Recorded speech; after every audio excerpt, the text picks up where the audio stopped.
चलो एक क्वेश्चन देखेंगे। लॉग के ऊपर हम कुछ क्वेश्चंस प्रैक्टिस कर रहे हैं। तो यहाँ पे आप देखोगे ये जो लॉग में हमें वैल्यू दी हुई है, हम इसे दो पार्ट में सॉल्व कर लेंगे। ठीक है, और फिर दोनों को क्या करेंगे, मल्टीप्लाई कर देंगे। ठीक है, तो जैसे अगर ये मेरे पास दिया हुआ है √7 1/log 7 बेस 4, मुझे ये वैल्यू दी हुई है। ठीक है, तो इसे हम ऐसे लिख सकते हैं कि जैसे √7 को मैं लिख लूंगा 7 की पावर 1/2, और इसे आप लिख सकते हो log 4 बेस 7। ठीक है, हमारे पास एक प्रॉपर्टी है कि log a बेस b है, उसे आप लिख सकते हो 1/log b बेस a, है ना। या फिर अगर आपके पास है 1/log b बेस a, तो आप उसे लिख सकते हो log a बेस b। ठीक है, तो ये दोनों अपनी पोजीशन क्या करेंगे, चेंज कर देंगे अगर आप रेसिप्रोकल करोगे। ये हमारे पास एक प्रॉपर्टी है log की, वही हमने यहाँ पे यूज करी है। ठीक है, अब इसे आप क्या लिखोगे, 7 to the power 1/2, और यहाँ पे बनेगा log 7, और इसे आप लिख सकते हो 2 स्क्वायर, है ना। 2 स्क्वायर हम इसे लिख सकते हैं। ठीक है, तो जो 7 की पावर है उसे आप बाहर लिख लो 1/2, और जो यहाँ पर आपकी लॉग की पावर यहाँ पे दी हुई है वो भी क्या होती है, मल्टीप्लीकेशन में चली जाती है। एक और प्रॉपर्टी हम यूज कर लेते हैं यहाँ पे, log x⁴n जो होता है उसे आप क्या लिखते हो, n log x, है ना। पावर जो होती है वो मल्टीप्लीकेशन में चली जाती है, तो इसे आप लिख लोगे 2 log 7। ठीक है, तो ये इधर कैंसिल हो गया, और यहां पे आपके पास बचता है log 2 बेस 7। ठीक है, उसके बाद एक और प्रॉपर्टी हम यहाँ यूज करेंगे कि अगर आपके पास लिखा हुआ है a⁴log bn, तो a और n अपनी पोजीशन चेंज कर सकते हैं। यहाँ पे लिखा जा सकता है n log ba, ये ऐसे लिखा जा सकता है। तो यानी कि आप इसे ऐसे लिख सकते हो, जो 2 और 7 है ये अपनी पोजीशंस चेंज कर लेंगे। ठीक है, ये अपनी पोजीशंस चेंज करेंगे, तो ये क्या बनेगा, 2 to the power log 7 base 7। ठीक है, और log, यहाँ पे एक और प्रॉपर्टी आपकी यूज होगी, log a base a is 1, तो इसे आप लिख दो 2 to the power 1, that is 2। तो आपने जब ये सेकेंड पार्ट सॉल्व किया, इस सेकेंड पार्ट सॉल्व करके आपको जो वैल्यू मिली वो 2 मिल गई यहाँ पे। ठीक है, अब इसके बाद हम क्या कर रहे हैं, दूसरा पार्ट देख रहे हैं इसका, सेकेंड पार्ट हम सॉल्व करेंगे।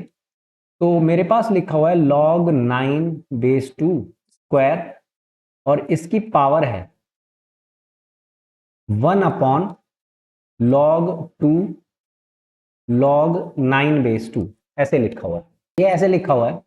अब मैं क्या कर रहा हूं कि इसे लिख लेता हूं, लेट log 2 log 9 बेस 2, इसे मैं क्या मान लेता हूं, इसे मैं x मान लेता हूं। ठीक है, तो हमने क्या करा, यहां पे इसे सब्स्टिट्यूट करा, तो ये बनता है x², और उसकी पावर बनती है 1/log x बेस 2। और जब आप इस रेसिप्रोकल को लिखोगे, आप फिर से ये सेम प्रॉपर्टी हम लगाएंगे, ठीक है, जो हमने पिछले पार्ट में लगाई थी। तो इसे आप बना दोगे x² log 2 बेस x, ये ऐसे बन जाएगा। उसके बाद आप क्या करोगे, ये जो पावर है इसे आप इधर लिख सकते हो।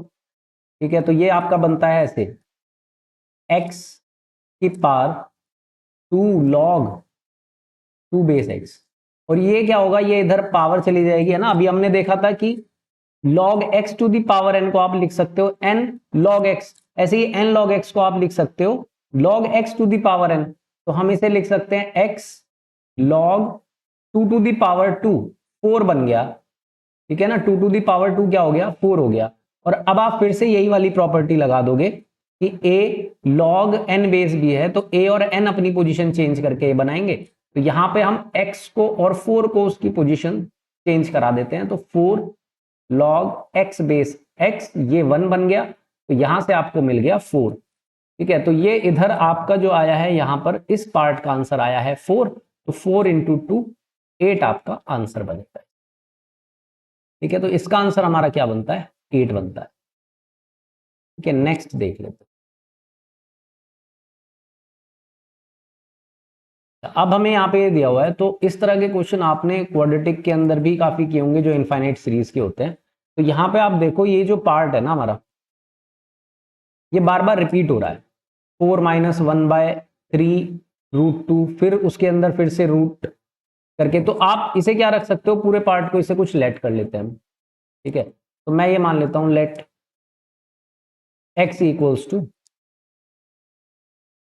√4-1/3√2 √4-1/3√2, ठीक है। और इसी तरीके से आगे कंटिन्यू होता रहेगा।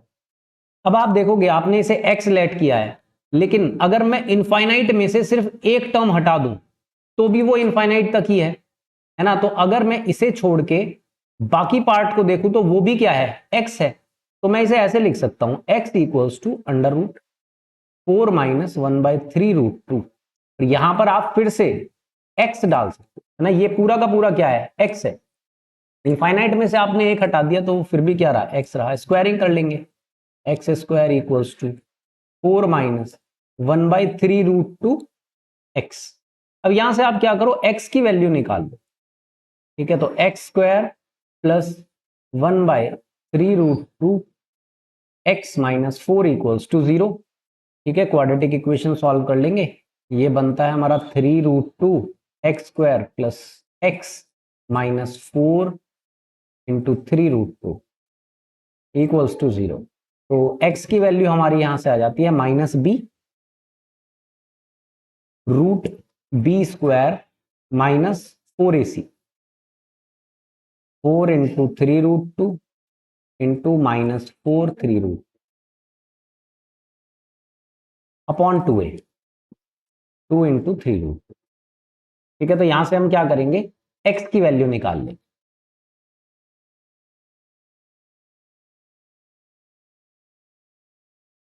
1 प्लस 288 इधर 288 आ गया, तो ये बन गया 6√2। तो x की वैल्यू हमारे पास आती है -1 प्लस माइनस √289/6√2, ठीक है। तो यहां से आप x की वैल्यू निकालोगे तो आ जाता है यहाँ पे -1 प्लस माइनस 17/6√2। अब देखो एक तो x की वैल्यू आ रही है -18/6√2 और एक वैल्यू आ रही है x की 16/6√2, ठीक है। तो ये तो देखो नेगेटिव वैल्यू है, हमें यहाँ पे लॉग के अंदर वैल्यू रखनी है, ठीक है। यहाँ पे जो वैल्यू आएगी, ये हमने पूरा x लिया था, ये जो वैल्यू आएगी यहाँ पे मैं x की वैल्यू रखूंगा। अगर ये नेगेटिव होगी तो लॉग के अंदर नेगेटिव आ जाएगी, और हमने ये प्रॉपर्टी हमने की हुई है कि लॉग a बेस b अगर है तो a is greater than 0, a आपका पॉजिटिव होना चाहिए।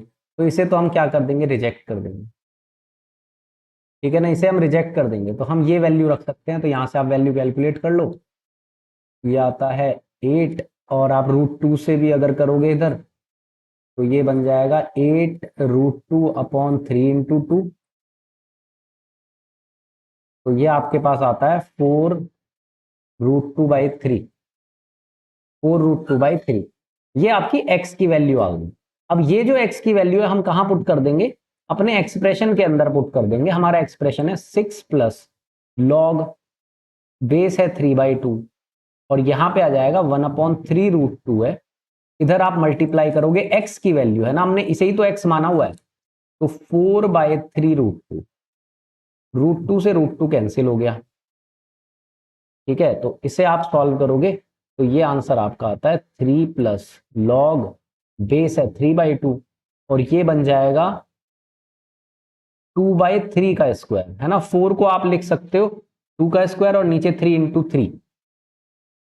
आप चाहो तो इसे डायरेक्टली भी यहां पे सॉल्व कर सकते हो कि ये जो पावर है ये तो इधर आ गई, ठीक है। और यहां पे आपका बन गया लॉग 2/3 और 3/2, ठीक है। आप डायरेक्टली इसे -1 लिख सकते हो, हमने ये प्रॉपर्टी भी पढ़ी है कि अगर रेसिप्रोकल्स होंगे, है ना, ए और बी, जब लॉग ए बेस बी लिख रहे हैं रेसिप्रोकल्स होंगे तो सीधे आप -1 लिख सकते हो, नहीं तो आप इसे सिंप्लीफाई भी कर सकते हो, आपकी मर्जी है, जैसे ठीक लगे आप वैसे कर सकते हो। ये हो गया 3/2, और मैं इसे भी लिख लूंगा 3/2 की पावर -1, ठीक है, ये जो -1 है आपका, ये कहाँ चला जाएगा, 2 के साथ आ जाएगा, और ये आपका बन जाएगा log 3/2 बेस 3/2 ऐसे करके। ठीक है, ये जो 2/3 था मैंने इसका रेसिप्रोकल करा तो पावर -1 हो गई, है ना। आप चाहो तो डायरेक्टली भी लिख सकते हो कि अगर log a b है and a and b are reciprocals of each other, तो ये आप डायरेक्टली -1 लिख सकते हो। तो आप चाहो तो यहाँ पे -1 भी डाल सकते थे, है ना, और नहीं तो आप ऐसे सॉल्व कर सकते हो, -2, ये आपके पास आ गया 4, यही आपका आंसर है।